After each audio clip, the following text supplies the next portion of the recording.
Psalm 105. Give thanks to the Lord and proclaim his greatness. Let the whole world know what he has done. Sing to him, yes, sing his praises. Tell everyone about his wonderful deeds. Exult in his holy name. Rejoice, you who worship the Lord. Search for the Lord and for his strength. Continually seek him. Remember the wonders he has performed, his miracles and the rulings he has given. You children of his servant Abraham, you descendants of Jacob, his chosen ones. He is the Lord our God. His justice is seen throughout the land. He always stands by his covenant, the commitment he made to 1,000 generations. This is the covenant he made with Abraham and the oath he swore to Isaac. He confirmed it to Jacob as a decree and to the people of Israel as a never-ending covenant. I will give you the land of Canaan as your special possession. He said this when they were few in number, a tiny group of strangers in Canaan. They wandered from nation to nation, from one kingdom to another, yet he did not let anyone oppress them.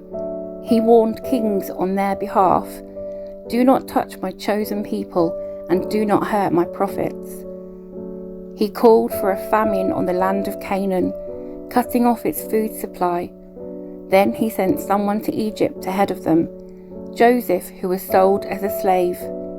They bruised his feet with fetters and placed his neck in an iron collar. Until the time came to fulfill his dreams, the Lord tested Joseph's character. Then Pharaoh sent for him and set him free.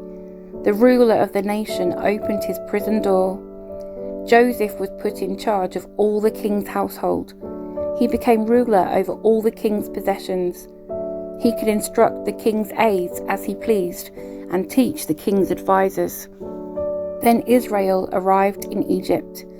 Jacob lived as a foreigner in the land of Ham, and the Lord multiplied the people of Israel until they became too mighty for their enemies. Then he turned the Egyptians against the Israelites, and they plotted against the Lord's servants. But the Lord sent his servant Moses, along with Aaron, whom he had chosen. They performed miraculous signs among the Egyptians and wonders in the land of Ham. The Lord blanketed Egypt in darkness, for they had defied his commands to let his people go. He turned their water into blood, poisoning all the fish. Then frogs overran the land and even invaded the king's bedrooms. When the Lord spoke, flies descended on the Egyptians, and gnats swarmed across Egypt. He sent them hail instead of rain, and lightning flashed over the land.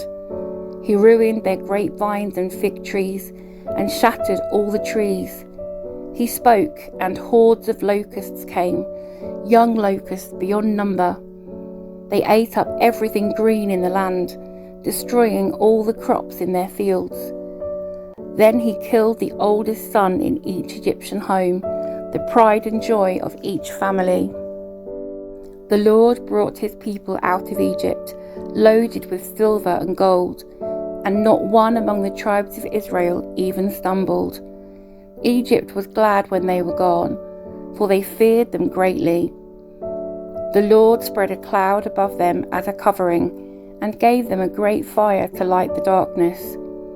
They asked for meat, and he sent them quail. He satisfied their hunger with manna, bread from heaven. He split open a rock, and water gushed out, to form a river through the dry wasteland. For he remembered his sacred promise to his servant Abraham. So he brought his people out of Egypt with joy, his chosen ones with rejoicing. He gave his people the lands of pagan nations, and they harvested crops that others had planted. All this happened so they would follow his decrees and obey his instructions. Praise the Lord.